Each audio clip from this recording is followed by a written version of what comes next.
Good evening and welcome to People's Internet Radio. This is Enemy Within and it's Friday the 14th of August 2015, so we're told. And tonight promises to be a very interesting show because we're joined tonight by researcher Big Davie G. Good evening, Dave. Good evening, everybody. And would you like to tell the listeners a little bit about yourself and what you do and the information that you've managed to find out? Yeah, basically, I'm just an ordinary Joe who, through unfortunate events in his life, decided to have a look at the crap that was going on around him, basically. It was getting a bit ridiculous, thinking that the whole world was going slightly mad. So, basically, I was made redundant. That gave me a bit of time to look at the world. I found the UK column and various other interesting conversations going on the internet and YouTube. Got really interested in it. Joined the UK column as a member on the forum and then became a researcher for them, which we researched United Nations Agenda 21 and produced the PDF book out of that. And my name's on the bottom as well, and all the other lads that are involved. And you seriously get into some interesting research, and really I've not stopped since. I still do bits for them, but not quite as much as I used to through their life interrupts, you know. Oh, but, yeah, that's the trouble. Life always gets in the way, doesn't it? Yeah, well, there's living, then there's learning, then there's relearning, and I'm relearning my life, effectively. Finding out some home truths. That's excellent. So it led me basically to start working on my own council and finding out what was going on locally. And I've got a bit of information to share that's relevant to everybody within the whole country, well, wherever they are. It's happening everywhere. But this is mainly to do with my own borough council and Warwickshire council. Yeah. But it's the same everywhere. They just make it look slightly different, but it is pretty much identical. Yeah. So I'm hopefully trying to help people understand what's going on in their locality, really. That's brilliant, Dave. So, yeah, so where would you like to start with all this then, Dave? Right. If you give me a minute, I've lost the document. It won't take a sec. No. But basically, what I found out with our council, what raised my eyebrows a little bit, was recently the council purchased £77 million worth of council properties. Ooh. And they literally purchased their own properties. £77 million worth. So that raised a few eyebrows. I'm thinking, well, what's going on? So I'd done a little bit of digging. And basically, the Nuneaton Borough Council purchased £77 million worth of council stock, council houses. That's 6,000 properties for £77 million. Well, as everybody would, I'm sure, raise their hackles at this a little bit and think, well, they're bought and paid for. They're ours anyway. Exactly. You know, we pay the taxes, it's us that pays for them. Well, according to this, it didn't work that way. When I looked into it, they actually paid the money to the government. Okay, that's interesting. Yeah, they paid it directly to the government. So, after a bit more digging, I found this document, which is, give me a sec. Here it is, and what they've basically done, looking at all the figures, the Nuneaton Borough Council has become self-financing. And if you look at any documents that the council have on their budget and any documents on their accounting, it should show up there. It has to do by law anyway. And I come across this pie chart where it explains where the money's spent. And it'll tell you exactly where it goes to and who. the money comes from. Well, I did tell you, Dave, we've got a very well-informed chat room, and there's a comment in there straight away from Pat, and he's saying that the council is a dead entity and cannot own anything. What man is making the claim? Yeah, that's a good point. The issue that we've got at the minute is that they are claiming ownership, and he's quite right in what he's saying, but not a lot of people realise what's going on, and nobody's really doing anything about it. They've purchased them, and obviously our relationship with the council is completely changed. It's not what it used to be. We know that because they're a corporate entity, they're a corporate body. Now, what else is interesting there is 42% of all monies to our council comes from the government. Mm-hmm. The government is actually not funding them anymore. Right. So our council is now self-funding. Mm. And a lot of alarm bells should ring when you hear that. So they've gone from getting 42% of their revenue from the government to the government. It's all being magicked out of nowhere. Yeah. Mm. But that actually ends in 2019. That's how long we've got to get this sorted out. I see. So they're in the process. It was called the Housing Reform Act, the HRA. That's when it changed, 2012. Uh-huh. And what happened there, April 2012, Nuneaton Borough Council bought the property. March 2012, Cameron stood up and offered the right to buy again. Mm-hmm. With a discount of, it works out approximately £47,000 per house. Right. So they've offering a discount already before they've even started selling properties. Mm-hmm. So if we remember what Thatcher did, the right to buy and all that, yeah, it's the same thing, effectively. Basically, getting a lot more people with a noose around their neck, i.e. a mortgage. Well, it's actually worse than that because there is no fucking money. We're supposed to be in austerity, so where's this money coming from? Yeah, and that's where it gets a little bit sticky because they've started auctioning properties off now. But I'm yet to find out whether it's a closed bid. Mm-hmm. Because you ain't going to find out who's buying them if it's a closed bid. Yeah. Now I believe that's what's going on. I've got somebody checking out down at a couple of the agencies who are dealing with it to see what actually is really going on there. Uh-huh. But starting off with properties that are either in disrepair, so they're selling them off cheap first. So this is all very suspect because there's no money, and I know through personal experience of being an ex-builder, I must say that the only way property gets built is if industry is building first. If industry is producing, the property comes up behind it. It never works the other way round. Yeah. We're in a slum. Effectively, we've been in it for years. There's no growth whatsoever. It's relatively stagnant. Mm-hmm. The only real growth is basically faked. It sounds all very good that we're, the way they painted the picture sometimes, but it's a load of bollocks. And no builder builds properties in a slum because there's no money to be made because you cannot sell the houses. No, and if you're laying out all that money to build the houses and you can't sell them, you're soon going to go to the wall, aren't you? You are. Well, it completely smells, doesn't it? Mm-hmm. So anyway, where was I? Yeah. And looking through the books, every council will have the budget. And we know the budget's gone, it's been mentioned. Yeah. But it tells you where the money's spent, and it gives you a good breakdown of actually where the money goes.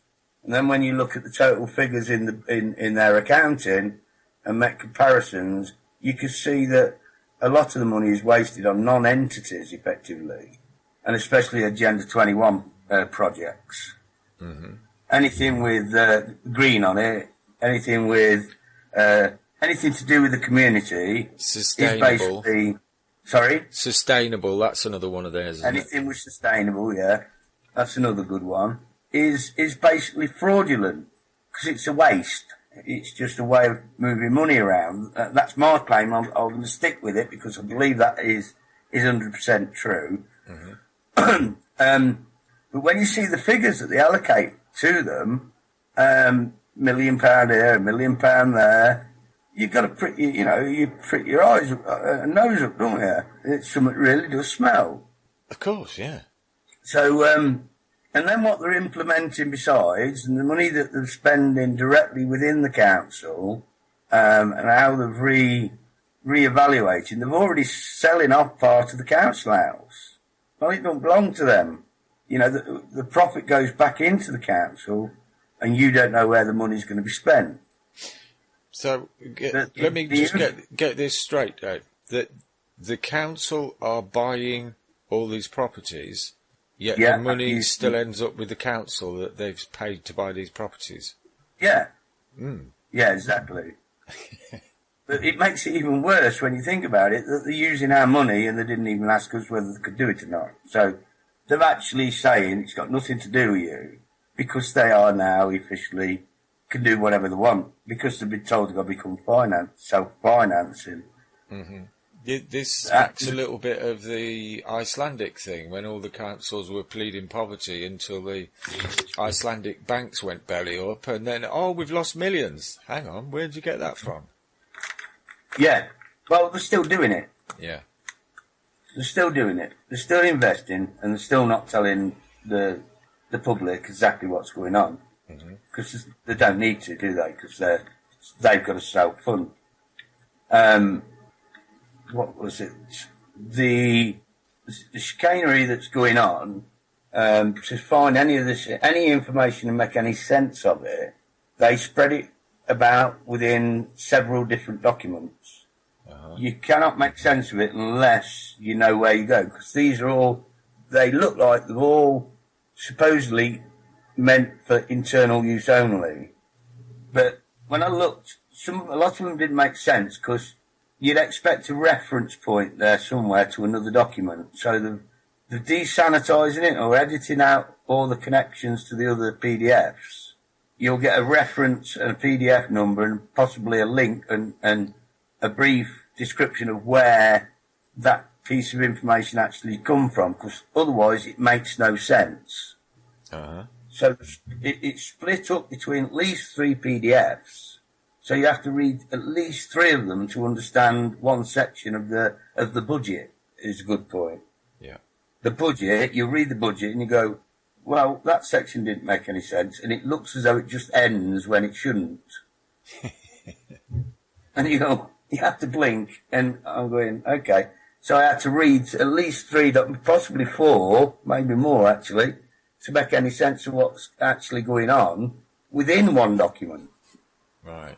I landed up actually downloading at least 4 years worth of accounts to find out and get to understand what the documents really meant, to make sense of them. Yeah. So it's no wonder if people download them, they'll give in, because they haven't really got a clue of what they're reading. You can't understand it. So you almost need to be a trained accountant to work out what they're doing here. Yeah, because there is that language in it. Uh-huh. It is a language all of its own as well, just like legalese. Yeah. In fact, the ombudsman, the accountancy ombudsman, who's supposed to be impartial, that's gone now. That don't exist anymore. It's been changed again. So there is no local government. The ombudsman altogether. Oh right. Yeah, because they can't have the ombudsman because because of his impartiality, he would never be able to sign the books off. Yeah. It would be impossible for him to do so. If people think of the European Union, what's happened with them, they haven't signed the books off for 11 years. No. It may be longer now, it might be 12. Mm-hmm. This is exactly the same thing that they're bringing out in this country, so they'll never be able to sign them off. You'll never see another accountant's signature on the bottom of those accountants ever again. Right. Because this is what the 151 officer will be doing. They account internally and they agree amongst themselves whether the accounts are correct or not. And if anybody reads it, you'll see it in the minutes. Look at the minutes when they do their budgeting, and you'll see that they actually agree on the accountancy and how the accounts should be made and laid out. And that's why no accountant will ever sign, because they're making the rules up as they go along. They're saying, oh, that's all right, don't worry about that, we'll fix that later. That's basically what they're saying. And it's ridiculous. Tony's actually just pointed out in chat, he said it's 19 years. Presumably that's for the EU, not producing any accounts. Yeah, okay, 19 years. Yeah, that's more an accurate figure. But again, that's what your system that's being used.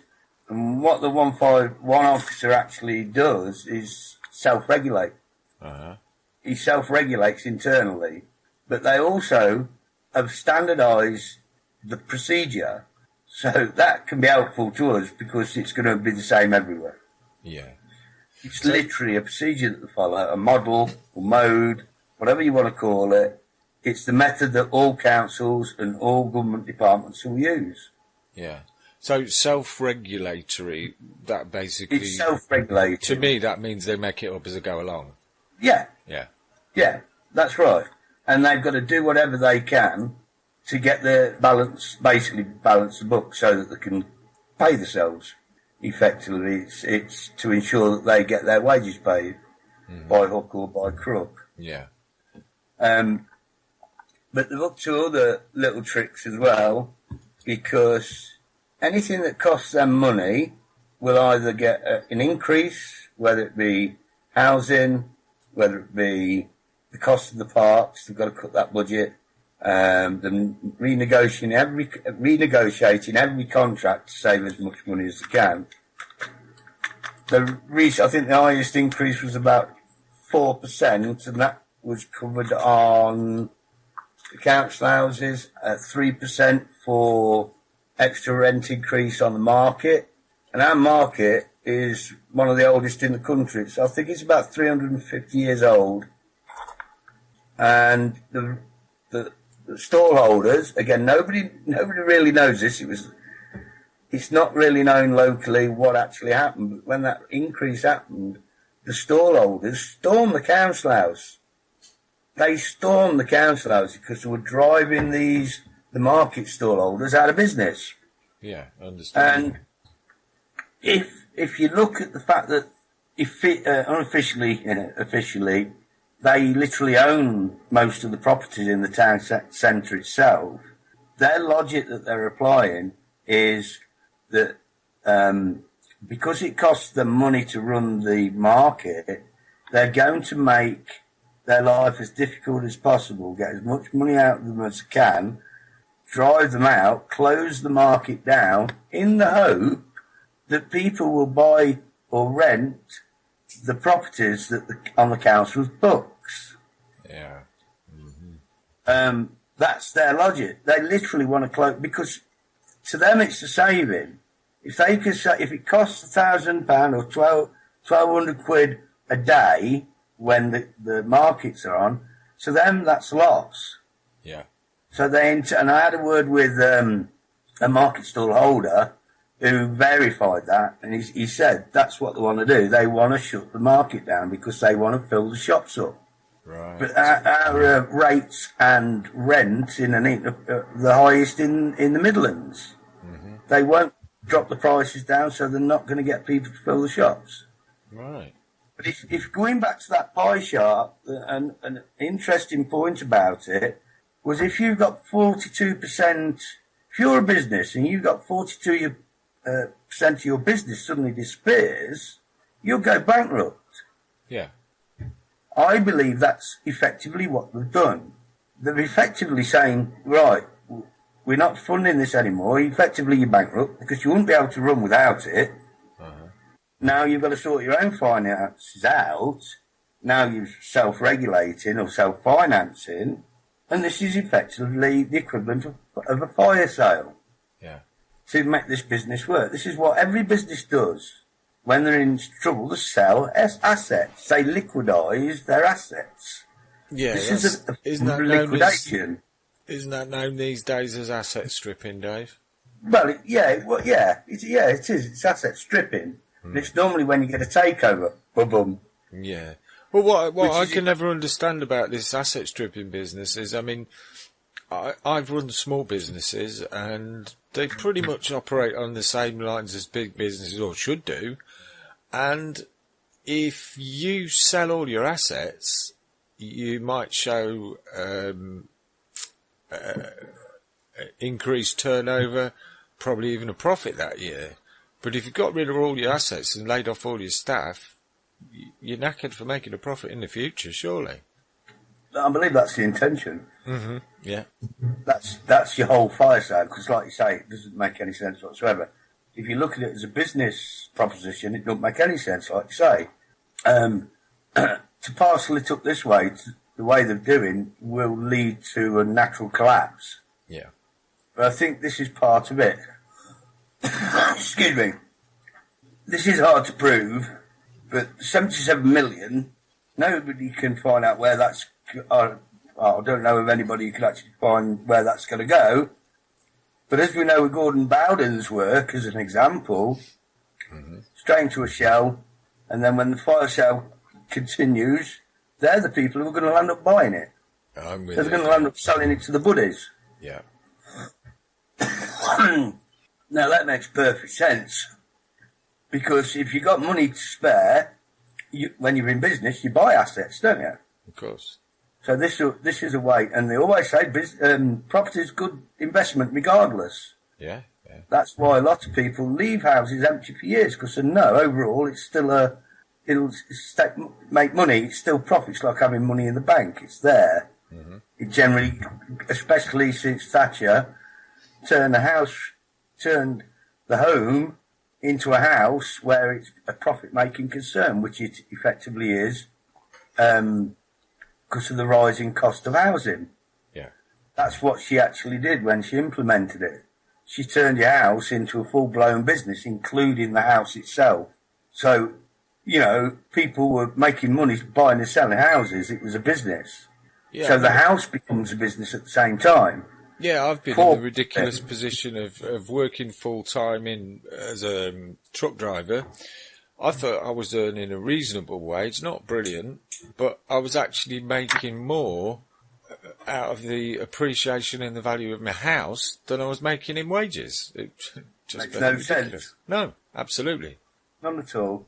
So, effectively, what I believe is going on is laundering money, massive fraud, and strips of, effectively it will affect everybody. Everybody will have to do their own fire sale, because the councils will push for recovery of money through council non-payment to council tax. Prime example of how they get rid of people out of properties. Yeah. Then they won't be able to pay the mortgage. Either way, by hook and by crook, they'll be getting you out your home, as we know. What's going on with Tom Crawford. Yeah. He's only one example. That's only one method that they're going to be using. Mm-hmm. They'll put whatever pressure they possibly can, but it gets worse, of course, before it's going to get better, because you've got no middle class anymore. It don't exist as such. No. You're either rich or you're poor. Regardless, if the middle class actually looked up at what they have actually got in real terms, in liquid funds, they'll be just as poor as everybody else. Yeah. Because all their assets are locked up. And if they're locked up and you can't get at your liquid assets, those assets, you're just as poor as anybody else. Because to get hold of them liquid assets, you've got to you've got to remortgage your house, and again, you'll have nothing left, will you? So you're still poor. Uh-huh. But this gets worse because, of course, the middle class is the next target. The vulnerable will be the first target because they won't be able to pay the council tax. And they're going to be made even more vulnerable by the new universal credit that's coming in. Universal Credit, if you've not heard, is going to lump all payments into one, so effectively it's a one payment system. I'll go into this because this is very important for anybody who's in the council house or anybody on benefits regarding what's happening. Anybody who's on Universal Credit will get that paid in one. Now, anybody who's on the dole, claiming anything at the minute through the Departments of Works and Pensions, is actually employed by the Department of Works and Pensions. Yeah. If anybody is employed, is listening, get any documents and look at your contract that you actually sign and what you actually do to get your money. That's an employment contract. Also, when your benefits are suspended in any way, shape or form, they can only do it if you're employed under contractual terms. That is a part of your contract, although you don't know it until you get some suspension or some stoppages. They can't do it any other way without you being employed. It's exactly what big companies do. You get suspended without pay, or you get suspended with a limited amount of pay. It's exactly the same thing as corporations do. Now, I've never really worked for a corporation, but I know that's basically what goes on. So you can only be employed for them to do that. And I know from previous experience that never occurred. Never occurred. You know, that could never happen.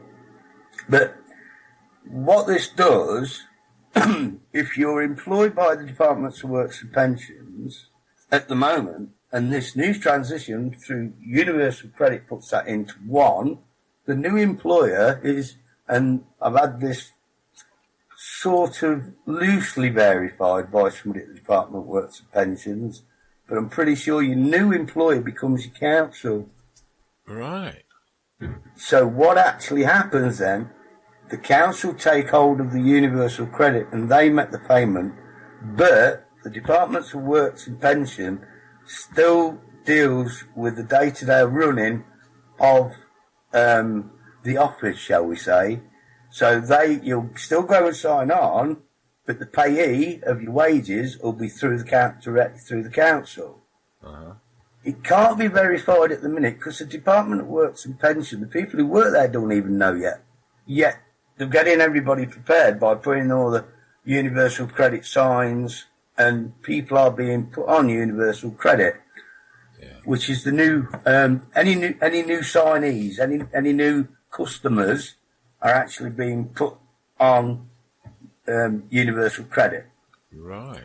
I believe Mark Gillard did a programme on that on Wednesday night.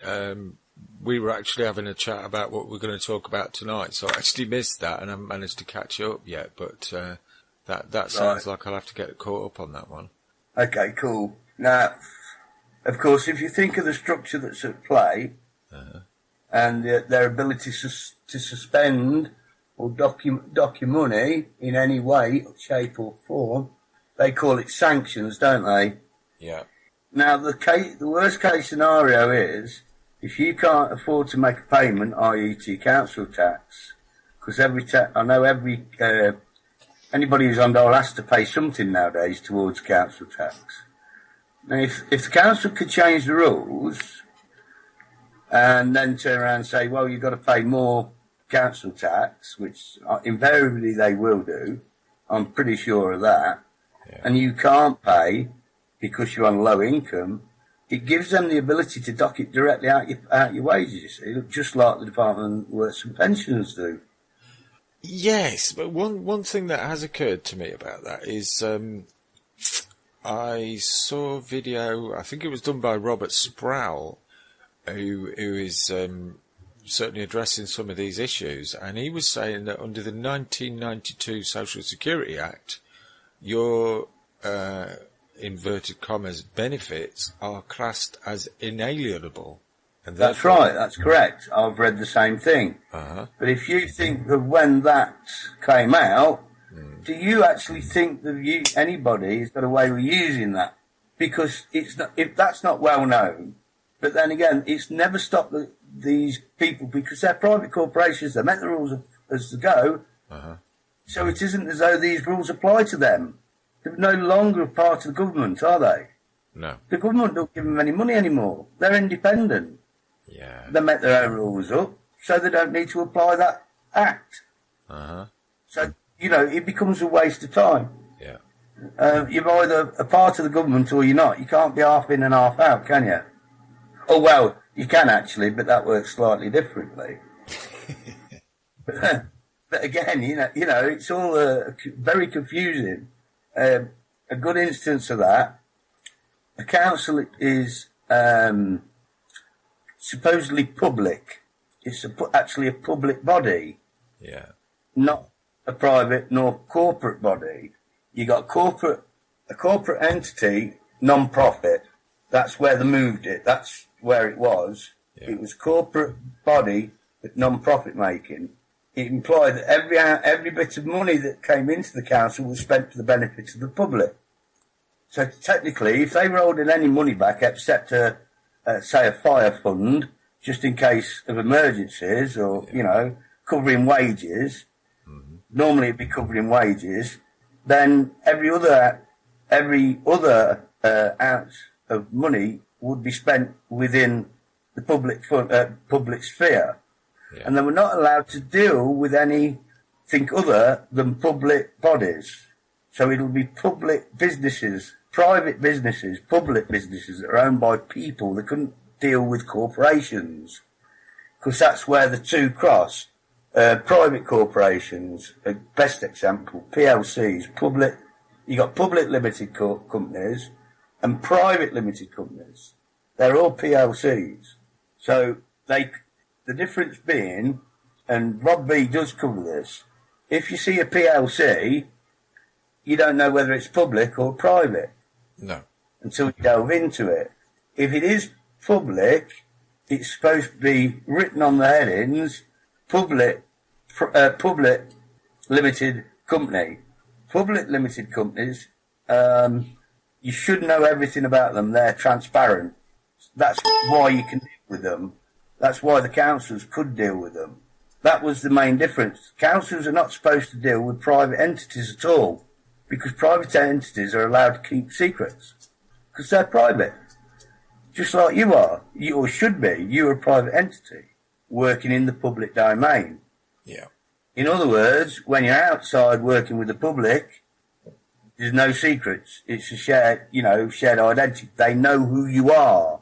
You have a name, so on. They know you have a family, blah, blah, blah. When you get in home, you're supposed to be in the private zone. Your house, everything within it is yours, and you invite people into your property. Yeah. So if you've got a public company, the same rules apply. That the only difference is they can't shut the door. They're never private. They can't shut the door like you can. So all their business is supposedly transparent. But as soon as you walk into the private sector, that changes. You have a persona of working in the public, but in reality, you have another section which is completely private. And there is a lot of examples of that floating around. If you're a customer, you're dealing with a private entity. Right, yeah. If they refer to you as a customer, you're dealing with a private entity. That's why we've gone recently from being referred to as clients to being called customers. Yes, most definite. I've even known coppers who've been policy officers, whatever you like to call them, who've been referring to the general public as customers for a very long time now. It's been a slow process that they're using. Gradualism, it's called. The gradual takeover, but it's been slow. But that is exactly what they're doing. No, not many people know what the difference is, though, working in the public sector and working in the private, do they? No. Not as far as I'm aware of. The average Joe don't realise what the difference is. A good example is, Nuneaton is now classed as a community. you have a public notice board. A community notice board. Yeah. You used to have a public notice board. That's how it used to be. Now it's a community notice board. Nobody knows or don't even look at it. They haven't even noticed the difference. They don't understand what it actually means. And what it actually means, community means, you ain't going to believe this, but community believes now you live in a community where everything's public. Yeah. And that means everything. Your house is a public amenity. Mm-hmm. Everything, your car is a public amenity. You live in a community where everything, even, that's how they get away with spying on you. The councils. Because they now own everything that you've got. And everything that you do, and every bit of information that you hold is theirs. Mm-hmm. And that's what's actually going on. I had an old friend who I used to have a game of pool with every Saturday lunchtime, up until he died last year, and he always used to say, "Welcome to Stalinist Britain," and he was pretty much on the ball there, wasn't he? He was, yeah, he was. But a good example of private sector for profit. Mm-hmm. The private. No, hold on. Let me get this right. Just that. The public and private sector is a private personal brilliant example, and one of the best is Facebook. Okay. Facebook is a public and private sector partnership. Yeah. That's exactly what it is. All the information that goes onto Facebook that you share amongst friends, the information then belongs to Facebook, who then, for profit, in the private sector, shares it out to make money. Yeah. So there's your profit. Uh-huh. And that's what a public-private partnership is. Puts all your information, all your details, your whole life into the private sector. They then own it. Then they can sell it for profit, which is exactly how Mark Zuckerberg made his money. Yeah. And so that's effectively what's going on. And it's all obviously a control mechanism. But it does get worse because within the private sector, as we know, you get a lot of perks. Yeah. You know, we've all seen events being put on for corporate events, shall we call them. That's what they are, corporate events. Yeah. And they run creches, and some of them actually have schools. I know a few corporations that actually have a school. Oh, you mean these academies? Yeah. Yeah, we've got 2 around here at the minute.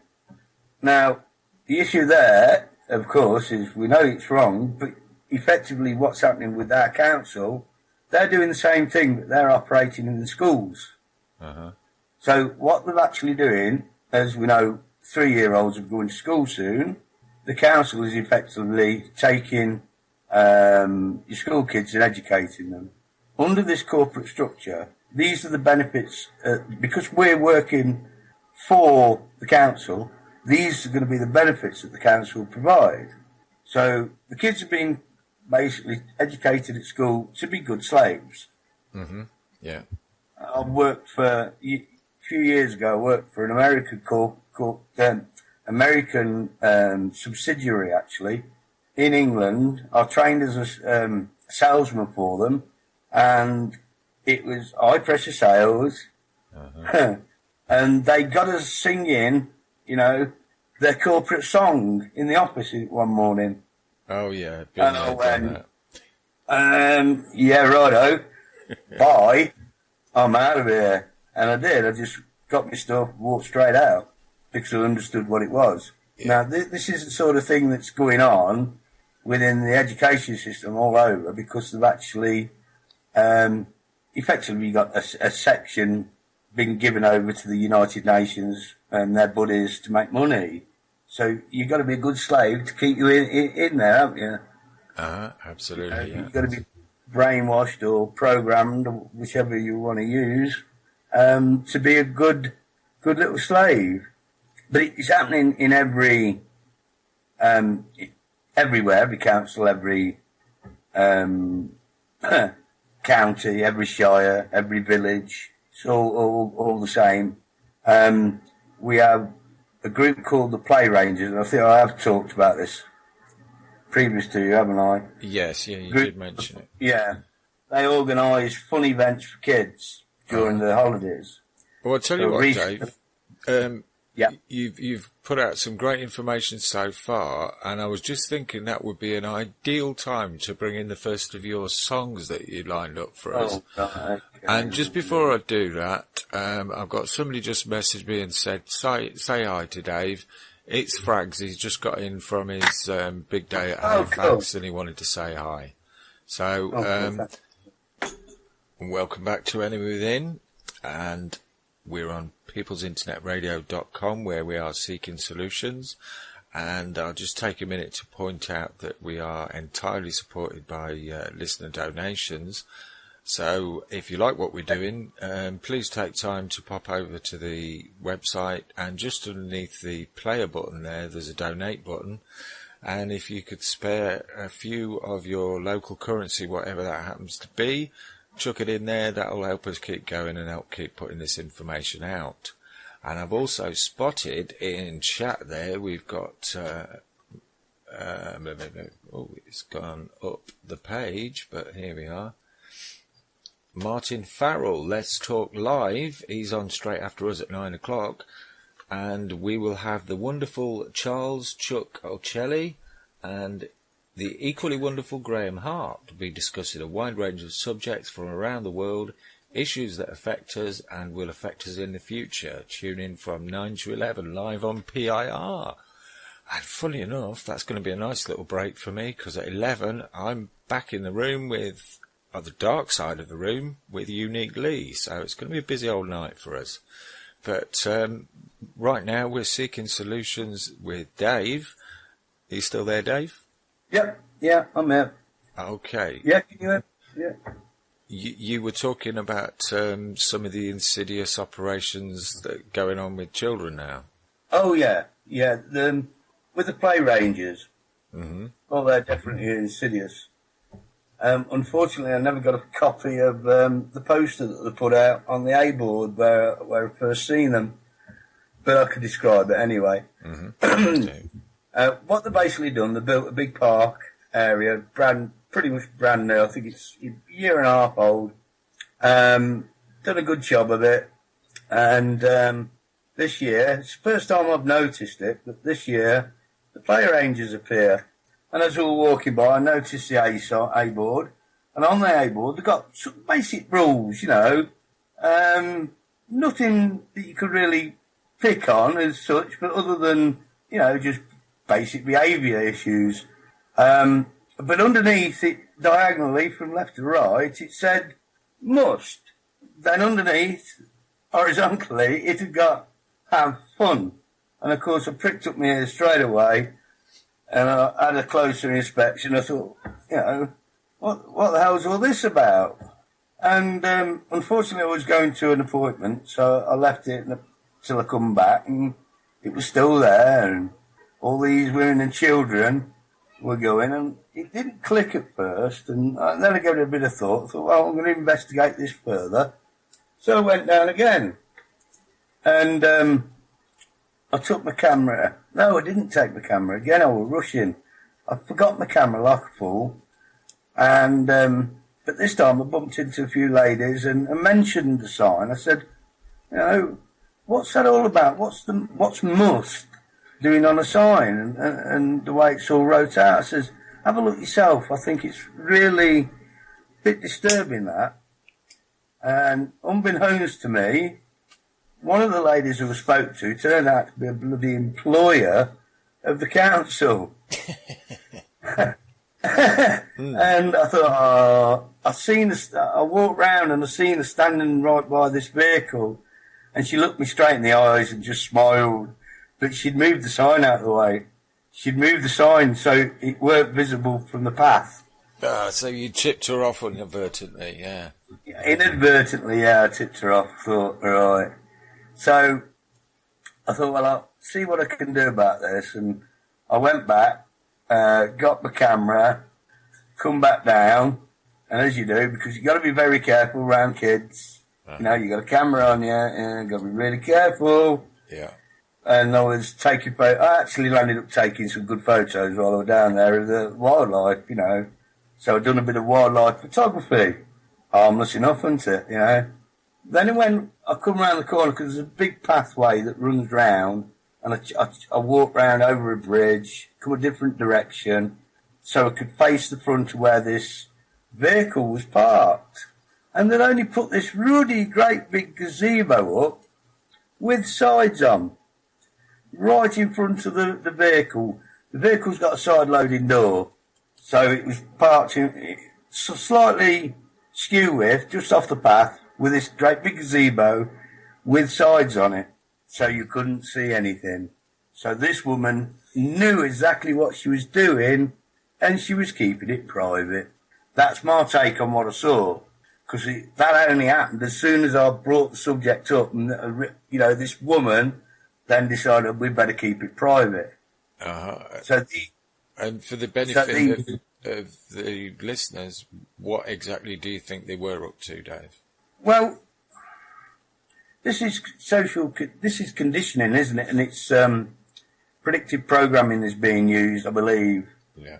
And the other side of that, of course, as I was coming across, one of the little girls made a comment when she seen the vehicle. She says, "Oh, it's play rangers. We have them at our school." Because when I did some research, it was actually hard to find anything on these play rangers. There was little bits. I got one PDF that's very insidious, but it actually states on it their corporate duty. This is actually all a part of their corporate duty. In other words, duty to their customers, their servants, their slaves. This is part of their policy, to go into school and keep the children happy. But the point is about the must is you must be happy regardless then. There's no such thing as being unhappy. You must be happy. So I would imagine anybody kids who burst out crying would be ejected from the playgroup. I've not witnessed it, but that's what that's what I'm gleaning from that little piece of information. If you must be happy, you can't be sad, so therefore you can't cry. Yeah. You know? And equally, we've got this issue of children bully each other. They fight each other. So, you know, their reaction to bullying these days, can't have that. So they're going to be strict about the rules, so it's just play, have fun, no bullying, no arguments. You must have fun. And it's very insidious. Well, my experience of the way they deal with bullying in schools, I mean, it's a bit out of date now, but I was an evil step-parent for a while, and their attitude to bullying seemed to be deny it ever exists at all costs, call the children that are being bullied liars, and kind of just smooth over whatever anybody's done. It does play into the hands of the bully, doesn't it? Yeah, of course it does. The bully never gets punished. Everybody gets treated equally, as their equality rules state. Everybody's equal. Everybody's a winner. You know, this attitude. Oh, yeah, the sports day where they don't have games that anybody can win or lose, they just take part. God, That's not life, is it? I've never been to anything so boring in my life. No, you won't either. And even several of the children, when I went to the last sports day I went to, went, "Oh, this is dreadful. Why can't we have some proper games that we can win?" The kids themselves are miserable as well, aren't they? Yeah, of course they were. Yeah. Never see any happy, smiley faces.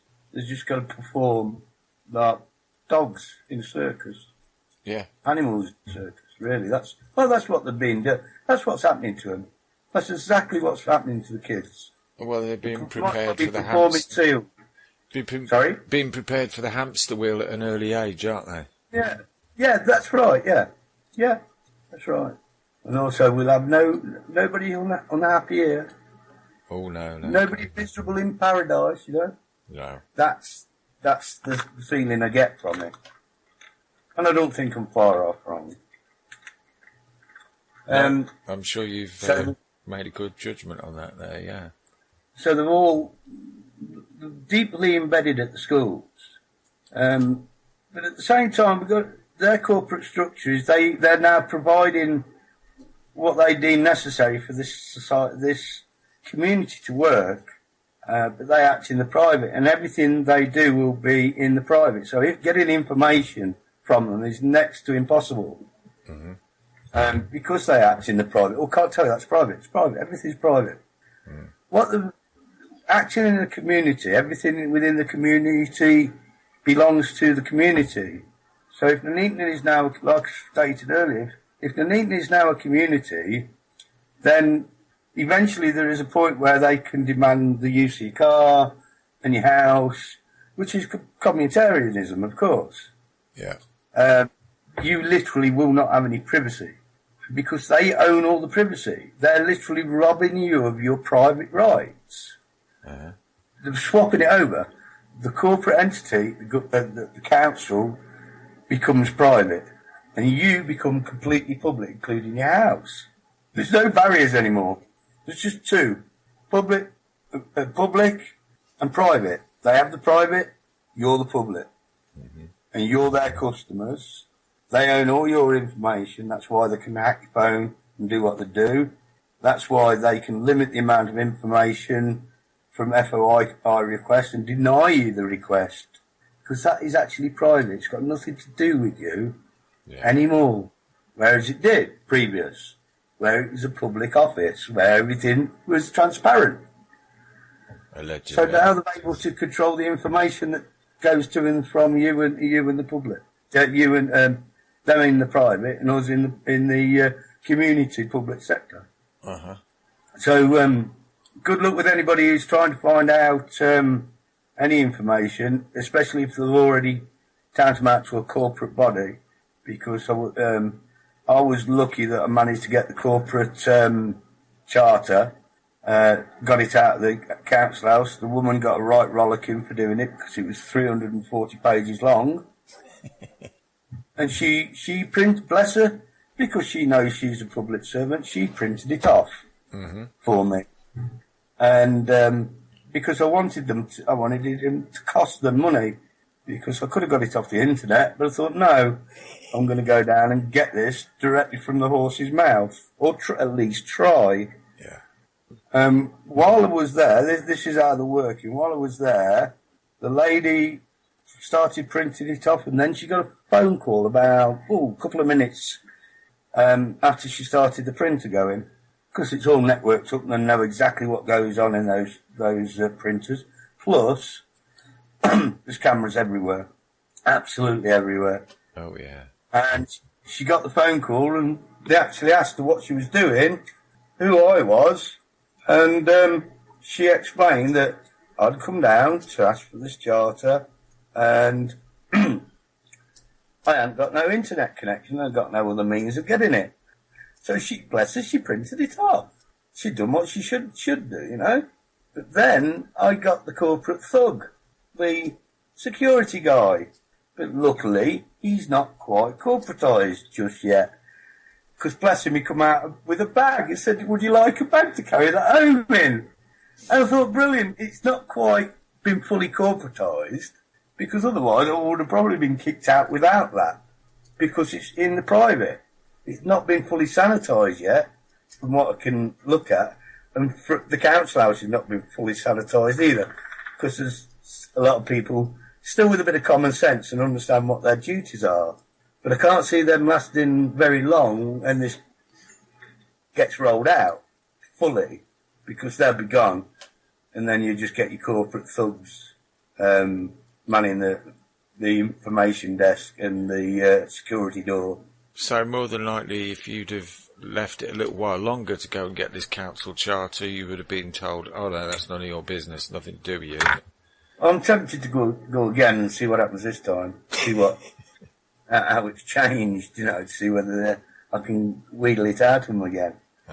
But this is the whole council house has actually been sanitised. It looks very corporate. It looks very clean, and there's hardly any information on the walls. There's nothing really if I compare it to 10 years ago, where there was booklets everywhere and there was 5 or 6 people in the foyer to deal with you as you came in.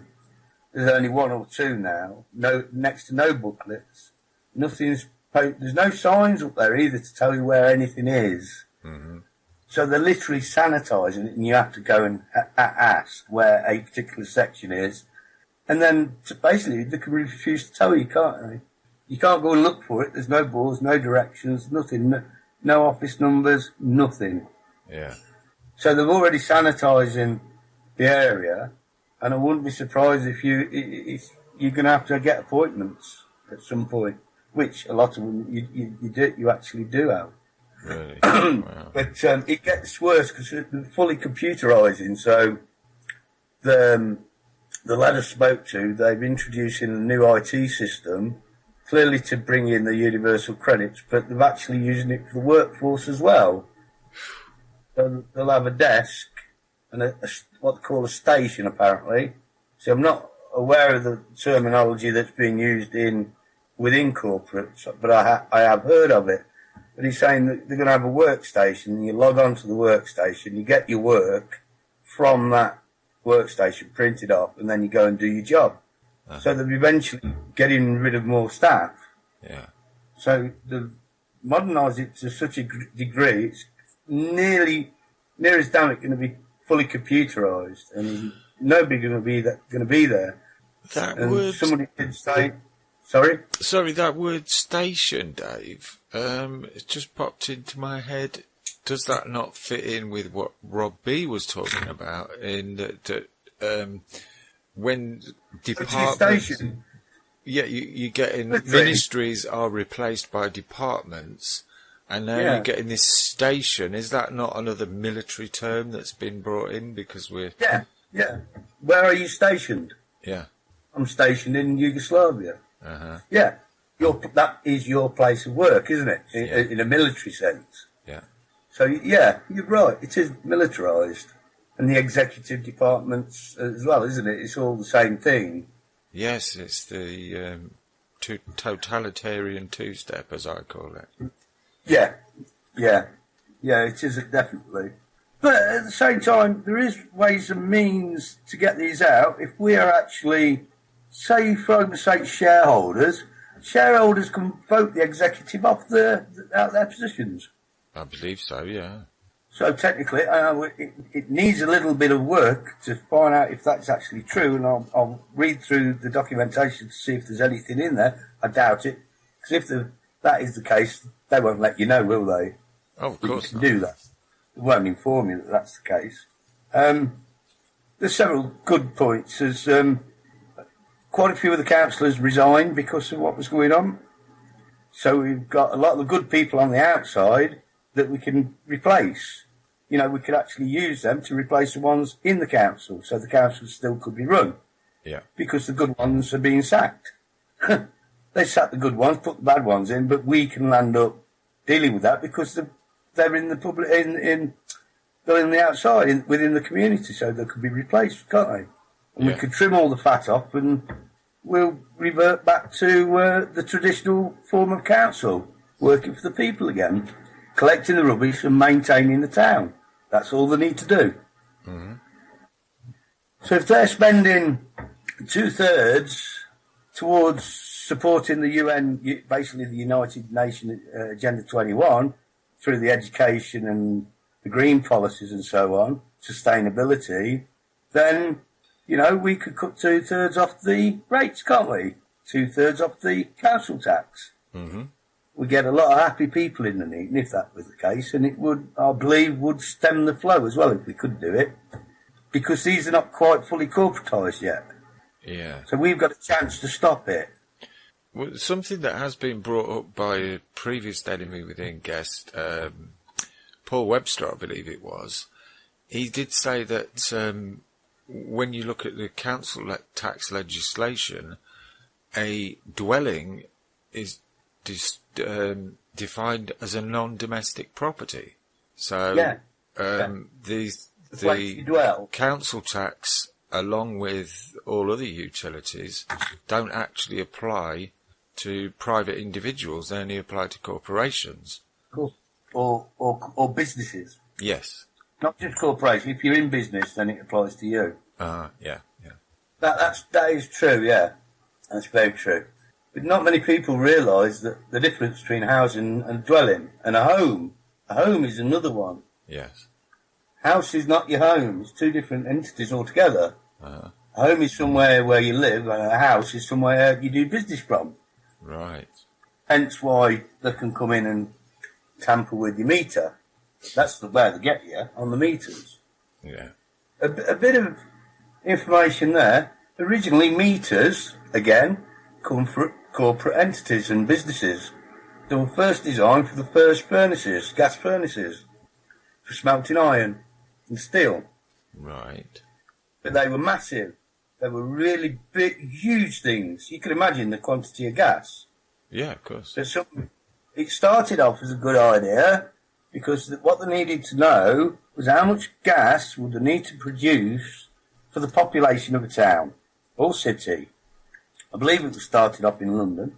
They eventually managed to make the meters small enough to fit into a house.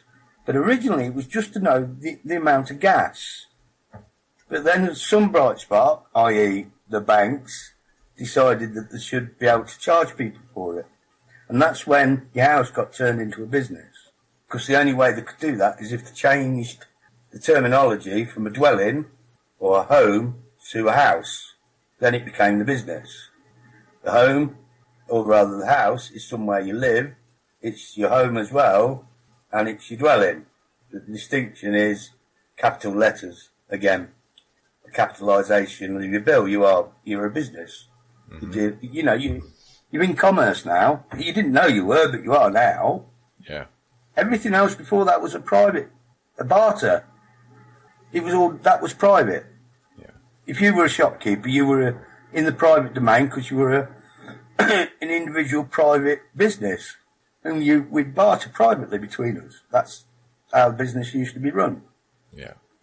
And whatever went on in his domain was private once he shut the door. It was a business when he opened the door. When he shut the door and went and locked the shop up, it was private again. Yeah. And everything in that domain was private.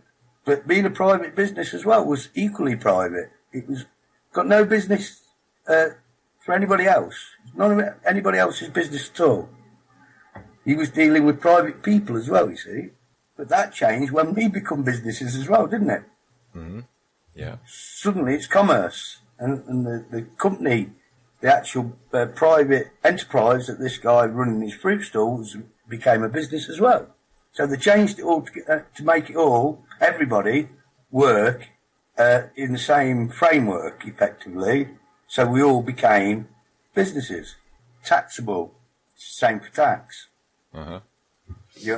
Corporations were the only ones that paid tax. Now we all know what's happened now. They're all private and they don't pay tax. That used to apply to us. Yeah. We never needed to pay tax because we were the private entity. Uh-huh. Now they're the private entity, so they've robbed that right off us as well. Yeah, I'm with you. That's exactly what they've done. Same as free speech. Free speech is about private. We're a community now. That don't matter anymore because you can't have free speech in a community. You're owned by the community. Uh-huh. Your voice is actually owned by the community. It's no longer free speech, is it? You can't have an individuality in a community either.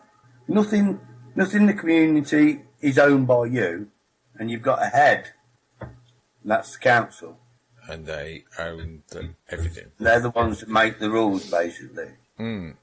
I've got a few comments here from Pat, and he's on the subject of common law. He's saying, verified claim in real common law, brackets, no act or statute, judges or lawyers, close brackets, against the man or woman making the claim. No legal person is obligated to pay tax, brackets corporate. All business is legal person. Registration is the problem. Yeah, when you register your name. Yes. Oh, why do you register your name? You like to say you've actually registering your personal and private entity with a corporate being, with a corporate body, aren't you? Yeah. you're giving yourself away. You are selling yourself into slavery, although you don't know it. Well, that's the thing. You see, when I was given my birth certificate was created, I wasn't a party to that contract. My parents were duped into signing me away to this corporation. So, as far as I'm aware, unless you're aware of the terms of the contract, it doesn't stand up in law. No, of course not. That's very true. I agree with it entirely. It's quite a clever trick, really, isn't it? They're full of clever tricks. They've been practising them for centuries, if not millennia. Well, if your parents don't know, they don't know any different themselves. They've been conditioned to believe that's the right thing to do. Mm-hmm. But there's another good point. We live in a socialist country, don't we? And, what's the difference between socialism and communism? Socialism, you get socialism without a revolution. It's basically communism without a revolution. Uh-huh. It's it's a soft form of communism. Yeah. We do effectively, with the social services and that, we do basically, or did do, we lived in a communist country, although we didn't know it. See, nobody explains that detail, do they? They don't go, oh, socialism, that's great. Mm-hmm. But nobody explained what it meant, because they wouldn't have done it if they realised. Yeah. Socialism is communism without the revolution. Uh-huh. I didn't know that. I grew up with it. I'm at fault as well. But I can't be at fault for what I don't know. Absolutely. That's the difference between ignorance and nescience. As Vin points out on regular occasions, I believe nescience is you didn't know that you didn't know. That's right. Whereas ignorance is just not knowing. That's right. Mm-hmm. But there is also ignorance, I'm not sure of the terminology for it, but ignorance and incompetence. I'll tell you what, Dave, before we touch on incompetence there, because I know that's a big subject for you. How about we go to the second of your tracks and we can make a brew or have a wee break, whatever we need to do. And cool. We'll be back in about 3 minutes, 8 seconds. And welcome back to Enemy Within. And I'm just looking in the chat room. We've got an interesting comment from Davie there, saying your name is correct on your record of birth. That's the one your parents filled out. The government then changed your name and made a birth certificate. The two names are different. You clearly haven't looked at both of them FFS. Any thoughts on that, Dave? So what's the difference between the record of birth and the birth certificate then, Dave? Well, I've not really gone into depth on that one. It's not been part of my investigation. My understanding of it is basically you're transferring yourself to the state. Mm-hmm. It's the equivalent of a certificate of ownership. Yeah. So you're given a certificate. We own you. This is your certificate to prove that we do. Yeah. That's the way I look at it. Then there's the elements of cap locks for capitalisation. It says it straight on the tin. It's capitalisation. That's where your money is. Your capital's in a bank, so that's why you get capital letters. Uh-huh. And equally, it's why you get cap locks on your bills, because it's capital. They're dealing with your capital, your money. It's money. You're paying a bill. Mm-hmm. So it's all capital, and they want to take some of your capital away from you. Yeah. So you have to liquidate. If you can't pay, you have to liquidate some of your assets. You have to sell some of it. You're going into liquidation. Yeah. You're not quite bankrupt, but you nevertheless, you'll liquidise your assets. Yeah. Until you get to a point, of course, where you've got no money, you're selling your less, and then technically you're bankrupt, and then they're coming for everything you've got. Uh-huh. But, and what you are doing business with them. It is a business, and you shouldn't be. You shouldn't have nothing to do with them, because it's all part of your human rights, isn't it? I mean, gases, you should pay some towards your bills, of course, to get it piped here, but some might argue, well, no, not really. It's all ours anyway. Yeah. But you've got to pay for your sweat, haven't you? But The effort essentially, involved. those utility infrastructures have been built on the sweat and the labour of our parents, grandparents, great-grandparents. So, you know... It's all been bought and paid for. By us. Exactly. Yeah. Exactly. And we just trade it, don't we? Basically, we should swap it. Uh-huh. Almost like for like. Well, that's it. I mean, it's no accident, and it seems that some people are quite well down the path with this, that when they send you a supposed bill, it actually says on their statement, and at the bottom is what they call now a gyro slip. But not so many years back, it used to say gyro check. And yeah. I looked at this supposed bill one day and I thought, right, I'm going to have some fun with this. So I took it to the bank. And they said, oh, right, it's so-and-so. I said, no, I want to pay that in. And this is, no, that's a bill. I said, no, read, it says check. I've signed it, I want to pay it in. And they said, well, you can't, it doesn't work like that. I said, well, it's a check, it's made out of my name. There's the amount in pounds, shillings and pence. Pay into my account, please. Oh, no, we can't do it. So I went round the post office. I said, right, I've come to cash this cheque. I've endorsed... no, that's not for you. I said, well, it's a cheque. It's made out in my name. It's got the name of the issuing bank there. It's a corporate bank. They wouldn't have it, but little did I know there's people who are actually challenging and having some degree of success at the minute with that system under the Bills of Exchange Act. Yeah. I think one of the problems with any forms of money, which that effectively is they've got the right to refuse it and not accept it as money. It's a bit like us refusing to take foreign coins or foreign notes. It's the same thing. Uh-huh. You don't have to take it. You can actually what's the word for it? You can actually refuse it because you don't class it as real money. Nothing. It's really nothing of value. Mm-hmm. You know, because it's all about accept for value, isn't it? But then when you look at the value of £1, please accept it. Then you look at the articles of these corporations and you find that they do deal in promissory notes and bills of exchange. So yeah, again, but I think the key is whether they recognise it as legal tender. No, that's one I'm not so sure on. Yeah, if they don't recognise it as legal tender, they don't have to. So it's got to be recognised. Mm-hmm. I think We Are Banks trying to do the same thing, aren't they? We Are Banks is trying to get an agreement with a third party to accept their cheques as legal tender and their method of payment as legal tender. Yeah, I haven't really looked that far into the Weir Bank. I've had quite a few people try and explain it to me, but didn't quite get it with them. Well, they're using the same basic system. They're using promissory notes effectively, mm-hmm. which are legal tender that they use through a corporate entity. It's how they do business. It's just a transaction, isn't it? That folding stuff that you put in your wallet, it's nothing more than a promissory note. It's got no actual value. It says on there, I promise to pay the bearer on demand. One time it used to say X number of pounds sterling. Now it just says pounds. Which pounds are what? It's not that. It's only backed by your sweat equity, like say. Exactly. But they're actually robbing that off you as well. Oh, yeah. Your sweat, blood and tears has been stolen off you day in, day out through taxation and all the different forms, in all its different forms.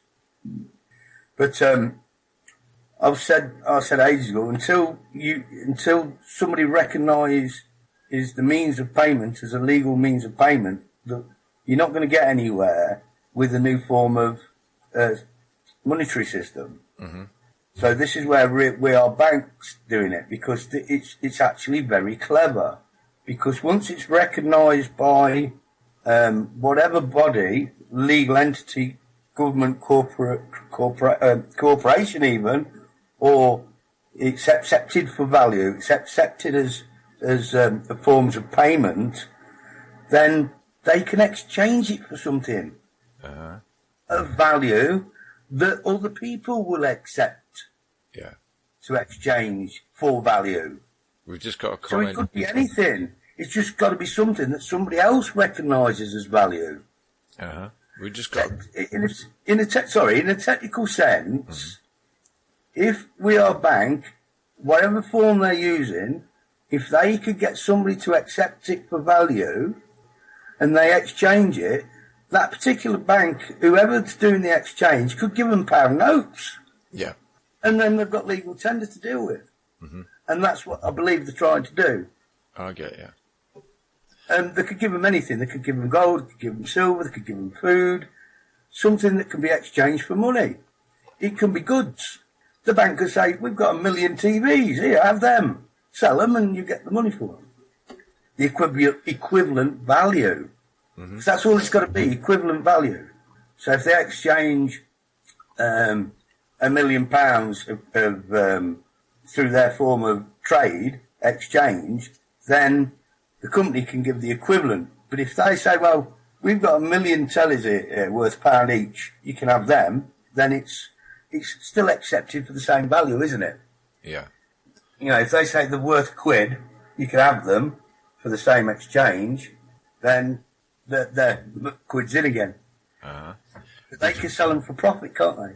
Yes, we've just had a comment from there that's going to take us perhaps in a slightly different tangent, and Ken's saying, you guys are getting into the Sestwi KV Trust, use it. You are a trustee and you have the right to indemnity. Also, the trustee has certain rights to the property. Yeah, that's an interesting point. I believe it's been debunked, but I did touch on it a while back. It is about insurance. Lots of them go into it in quite detail when I read about it. Basically, they still use it today. Who was it that did? There was a big series in the 80s. I'm trying to think of the name of him. A guy, MP, committed suicide, piled his clothes up on the shore, and then dived into the sea. There's been a case recently where the guy's been found in the house where he lived, locked behind a false door. Oh, right. And after 7 years, there is an insurance payment. So if he takes out the insurance, he disappears, he's lost. They don't know where he's gone. They can't say he's committed suicide. They have no way of knowing what's happened to the person. So after 7 years, he's classed as missing, but they'll make a payment out on that. They wouldn't make a payment out on suicide, but the aim is to defraud the insurance company, isn't it? Yeah. So he'll get a payment.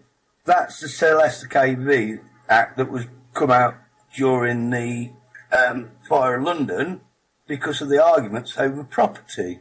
Because what they had to do, they put it in trust just in case there were people, because they had no way of knowing how many people had actually died. Not really. No. They didn't have the system that we've got today, so they could look at the documents. They couldn't look at what they've got on the computer screen. Who lived there? Joe Bloggs, so on and so forth.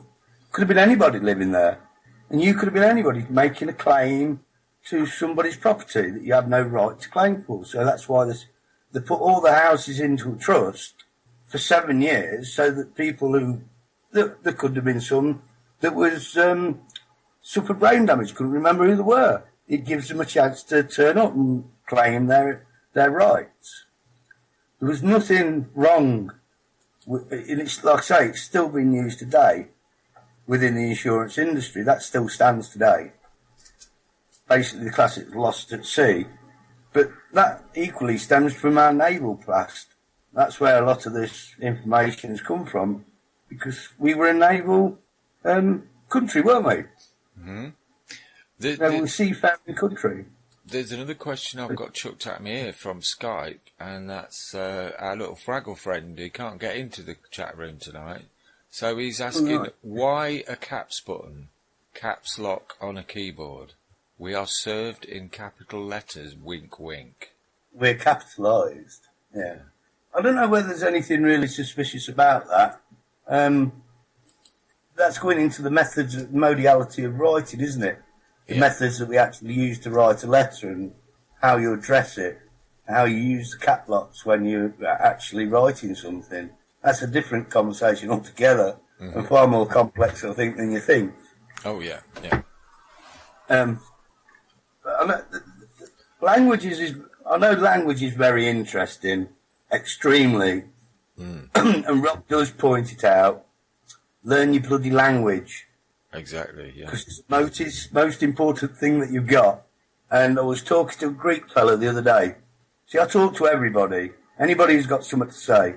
But this Greek fella, he told me some quite interesting things, because it's interesting to get a different perspective, isn't it?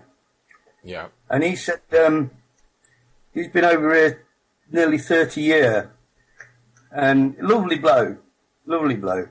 And he goes, come from London actually, and he says, when I was a young lad in London, as an example, if I tried to help somebody out, because I was foreign, I would likely to get a smack round the ear hole. I said, what do you mean? He says, well, it's got nothing to do with me, I'm a foreigner. Yeah. You just don't interfere. So he says, I learnt that quite quickly. And we got talking about England, again from a different perspective, and he says, you want to talk to my mum about England and what she feels about the English? I said, what do you mean? He says, mate, if you sit down and listen to what she's got to say about what the English and Britain did for her, then you'll change your attitude over history and most of what's gone on. Because she says, this woman has got nothing but praise for the English-speaking people. And he said, I teach language. And he says, what a lot of people don't know today is the English language is the only language with command in it. He says your language is about command. That's, the use of must. Yeah. It's very militarised. It's actually quite militarised anyway. And the Navy plays a massive part in that. But he said, your language is probably the most complex and yet most brilliant language ever devised. No other language is like it. None. German, even the Americans, although they speak English, it's not got the same command structure in it. Wow. He says, no, that's never been... I've never heard that said before. Yeah. Shut up. That's a nasty cough you got there, Dave. Sorry? I said that's a nasty cough there. It sounded like you was barking. No, I just farted. It was the dog. Of course. The bugger. Yeah, so, I mean, I've got loads of dictionaries. I read dictionaries. I've got the English books of proverbs and all that, and it's really very interesting. It is full of command. It's about doing things. The English language is about doing things. It's getting things done. It's about moving forward, being creative, creating things. And he turned around and says, if you think about it, the English created the majority of the world, and that's because of the language. Because the language has that command in it. You do things, and it's why he brought this subject. I've known this one for years, but it's why this country was known for doing it themselves. That's because of the command, because of the language, the way that the language is actually structured. Right. And they're even robbing you of that, because of what I'll call it, a bastardisation of language. Because they're mixing it with other terminologies that are basically foreign to our language. With the kids, the way they talk, how they swap the terminologies, new meanings. Oh, yeah. Good example, I was reading something on Facebook today, and somebody said, oh, that's sick. Yeah. And what he was explaining wasn't sick. It was brilliant. It's absolutely superb. It was his way of describing two musicians playing. Yeah. And these absolutely fantastic. But they called it sick. Yeah. That's happening with so many words and phrases. I mean, look at wicked. Yeah. Wicked. It's good, isn't it? Yeah. That's what it means, isn't it? Wicked means good. I mean, I kind of twigged it to what was going on there from having read 1984 at school, because it's all Yeah. it's all laid out for you there what they're going to do, isn't it? Do you know? I know a lot of people might know this, but it really is quite interesting. We still use the Greek alphabet, although it's been extended.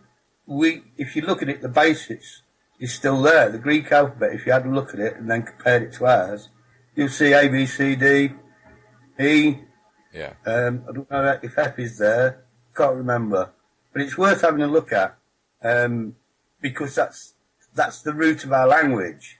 In fact, it's the root of Old English as well. Yeah.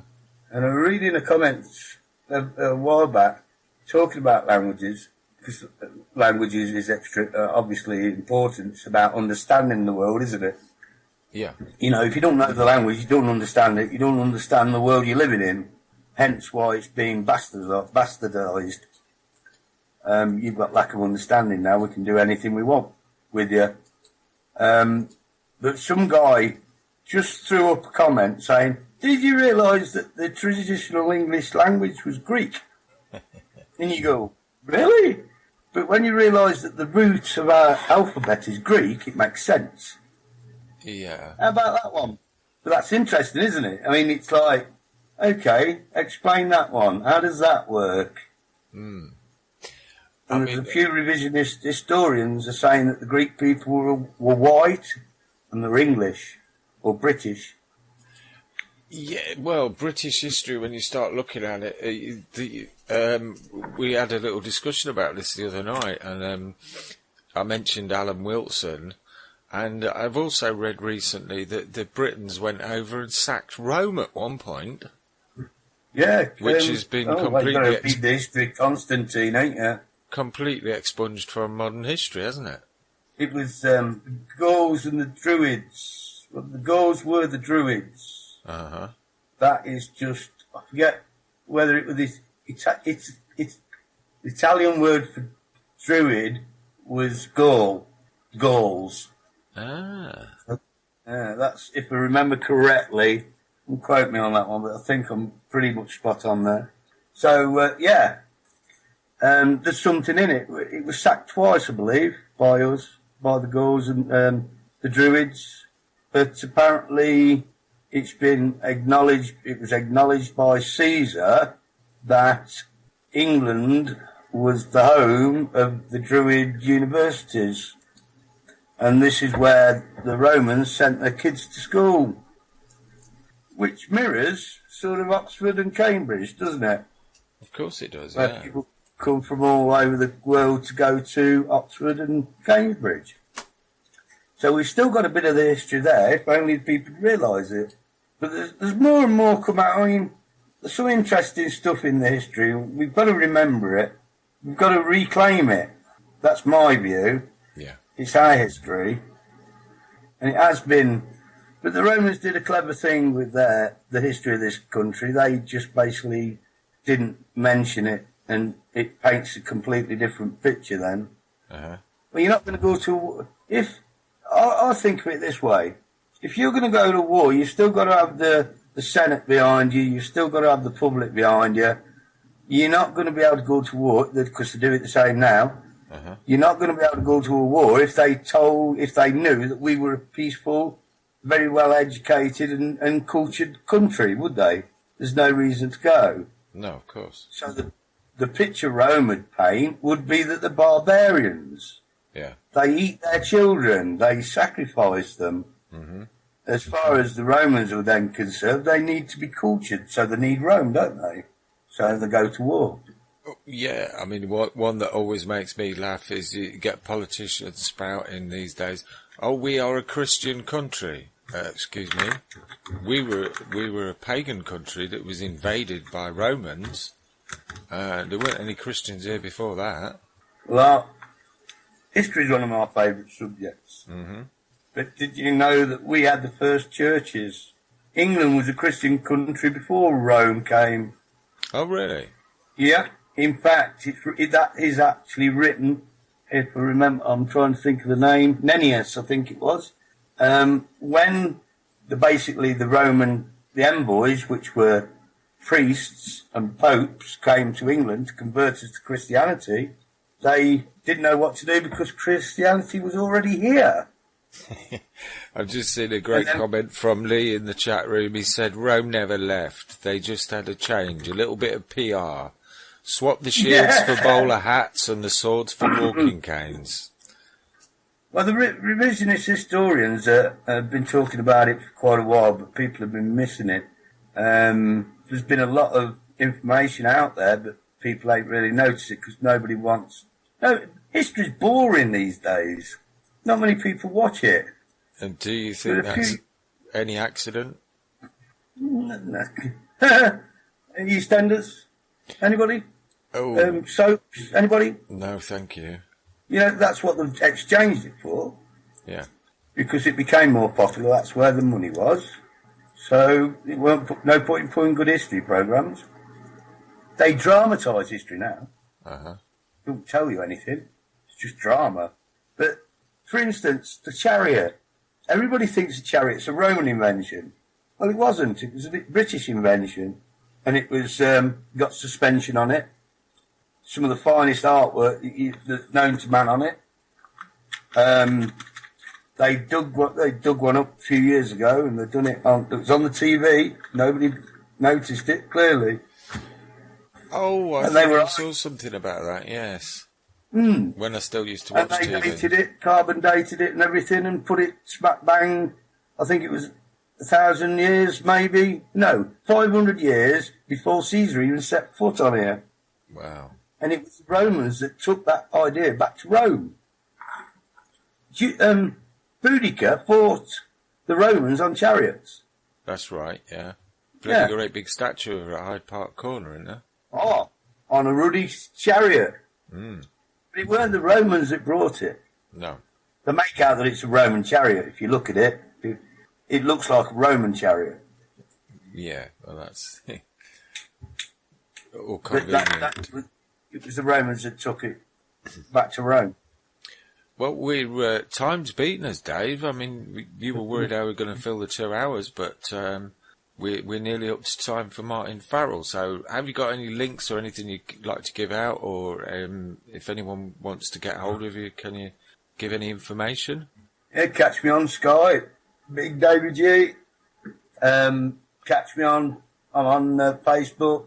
You can email me, big.davieg@yahoo.com. Uh-huh. That's big.davieg@yahoo.com. I posted a link in Skype actually for you to put onto but that's Rob B. That's oh yeah, I put that one in the chat room earlier for Rob B. Yeah, that is absolutely superb. Any new people who haven't seen this need to watch it. Uh-huh. Absolutely superb. Yeah. The only other thing I could say is get to your council and download PDFs of the accounting. Then check out the ones for the ombudsman who audits the account. The audit. You want the audit. That's brilliant, and then Dave. The other one is one more just before the other one is the yearly oh blimey, my brain dead.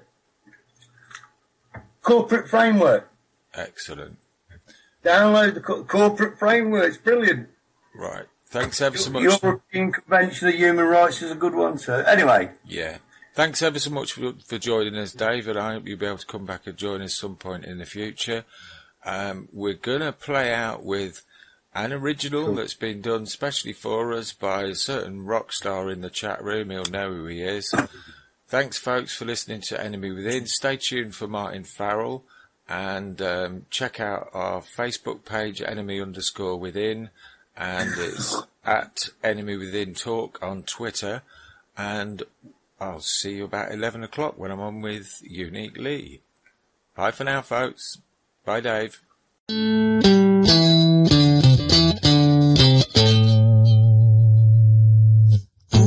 In the bailiff, but I did not hit no policeman. Oh no, I said I in the bailiff, but I didn't hit no policeman.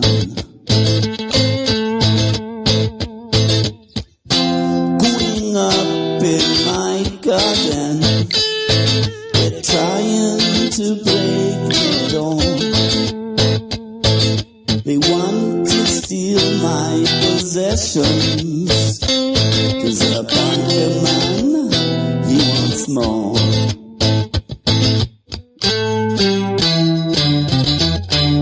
But I say, I'm Jim the bailiff, but I swear it was in self-defense. I'm Jim the bailiff, oh, and you say it is a violent offense. Bailiff man always hated me. He want to make me go.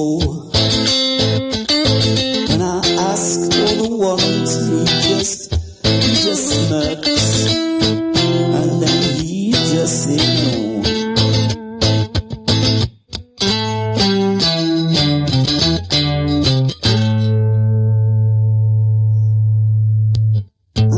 In the bailiff, but I swear it was in self-defense. I say I'm Jim the bailiff, but I swear it was in self-defense. He was a big boy. For 25 years I paid my way. The banker, he want more. Bailiff man says I can't stay now, he's breaking down the door. I can't take no more.